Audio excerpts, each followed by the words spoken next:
Good morning. How are you all today?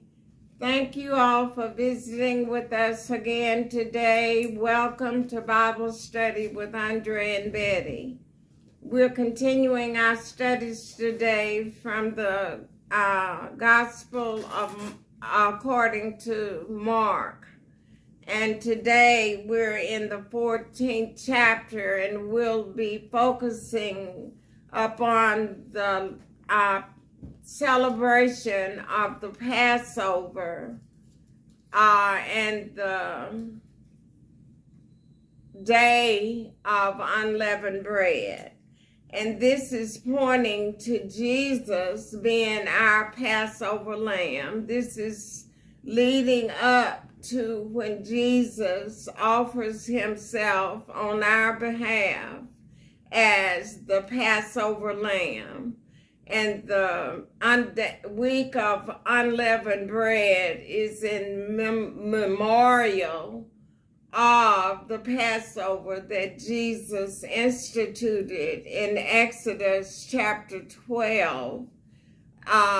This Passover has been celebrated annually by the Jewish people for many years. Now, there are times when they don't celebrate this, but they have been instructed that when they enter the promised land, that each year they're to celebrate this and remember this memorial feast.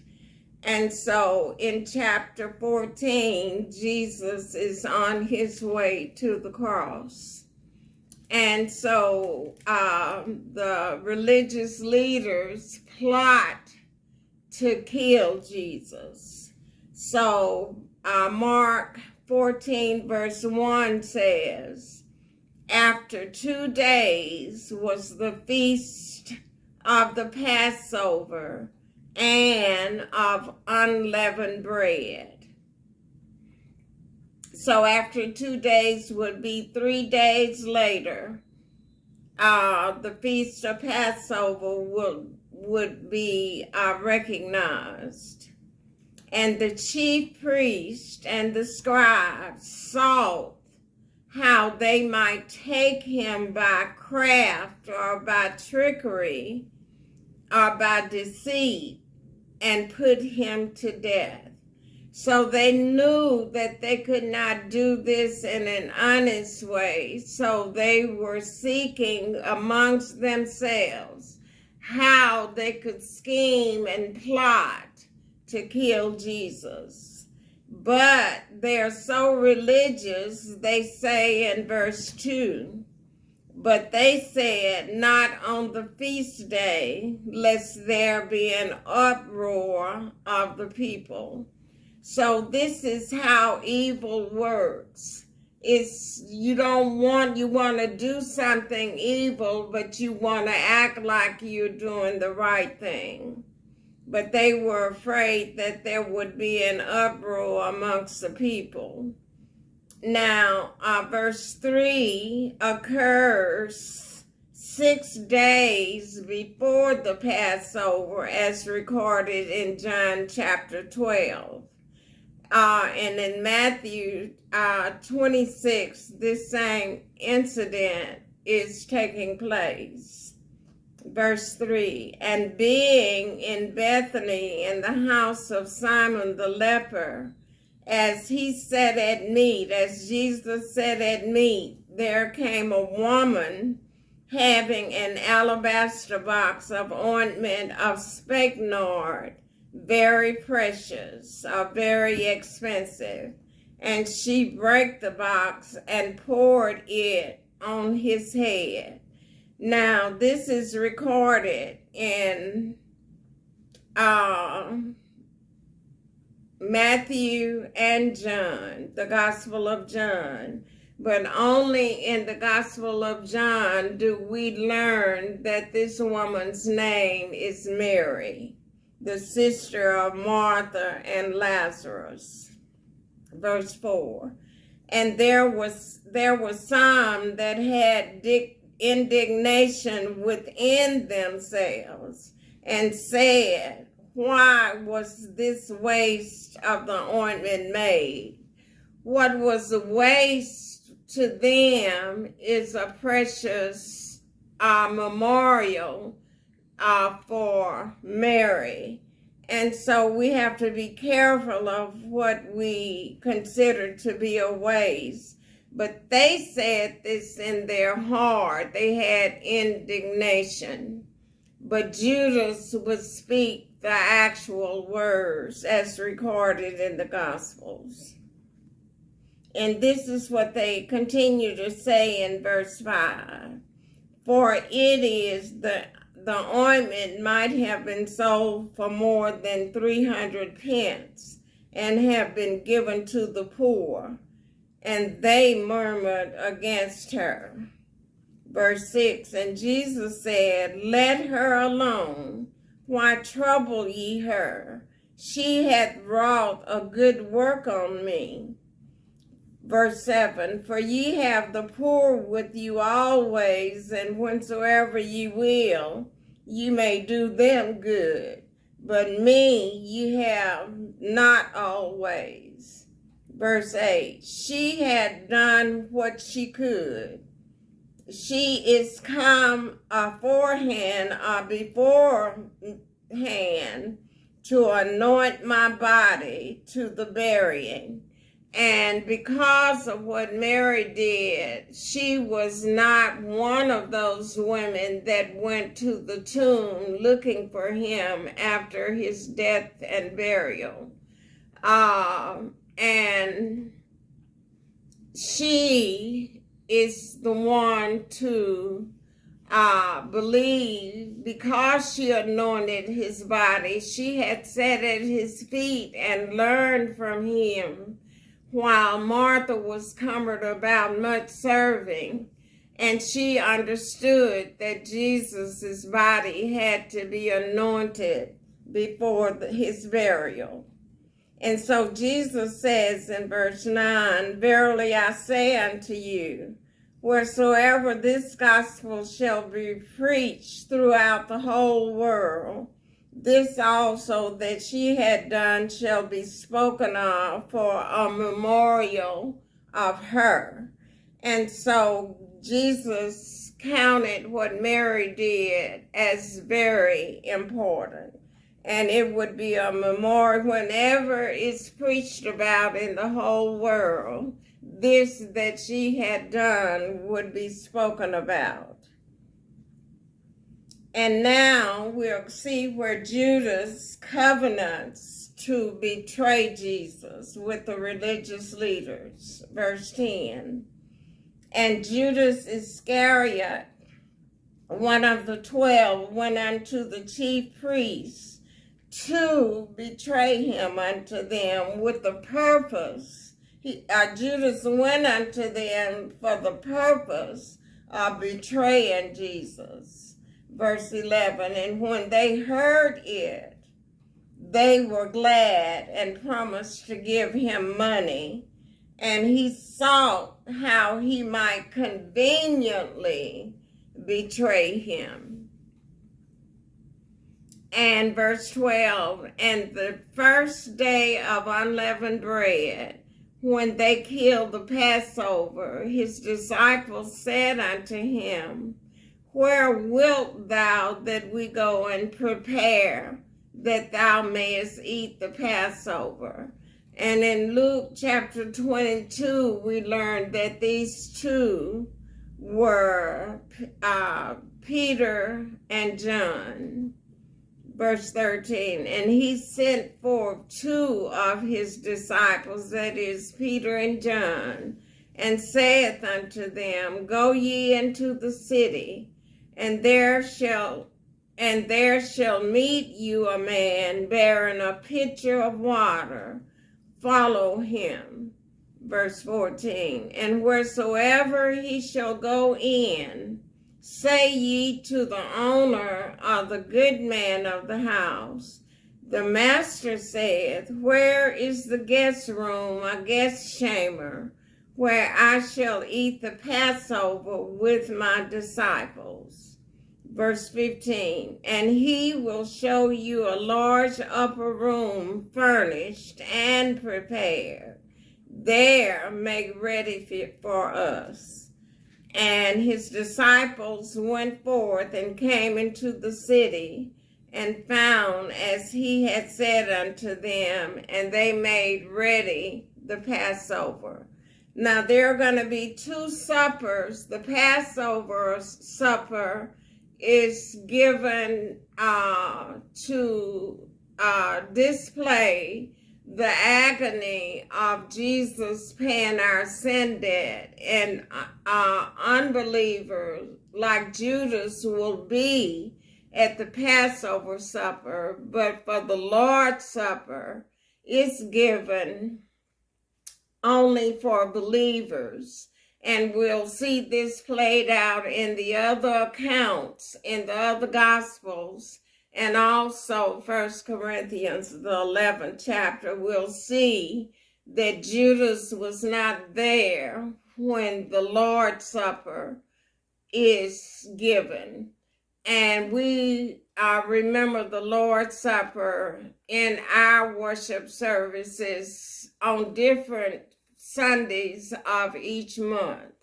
And we're celebrating his death till he returns back for the church in the rapture. And so this Passover supper is not the same as the Lord's Supper. So verse 17, it says, and in the evening he cometh with the 12. And as they sat and did eat, Jesus said, verily I say unto you, one of you which eateth with me shall betray me. And we know in the Gospel of John, Peter asked John to ask Jesus who it was that should betray him. And so this is why it's important to read the accounts in all four Gospels. Verse 19, and they began to be sorrowful and to say unto him one by one, is it I? And another said, is it I? So Jesus said, one of you shall betray me, and they each wanted to know if it was me. Verse 20, and he answered and said unto them, it is one of the 12 that dippeth with me in the dish. And when he does dip with him in the dish, in John's account, God tells Judas, what you're gonna do, go quickly, go do it quickly. And how Satan entered into him, and he went out to betray Jesus. Verse 21, the Son of Man indeed goeth as it is written of him, but woe to that man by whom the Son of Man is betrayed. Good were it for that man if he had never been born. And of course, this is about Judas. Now, Judas has gone out, and Jesus institutes the Lord's Supper. And as they did eat, Jesus took bread and blessed and brake it and gave to them and said, take, eat, this is my body. Verse 23, and he took the cup, and when he had given thanks, he gave it to them, and they all drank of it. Verse 24, and he said unto them, this is the blood of the New Testament of the New Covenant, which is shed for many. Verily I say unto you, in verse 25, I will drink no more of the fruit of the vine until that day that I drink it new in the kingdom of God. And we know Judas did not go into the kingdom of God.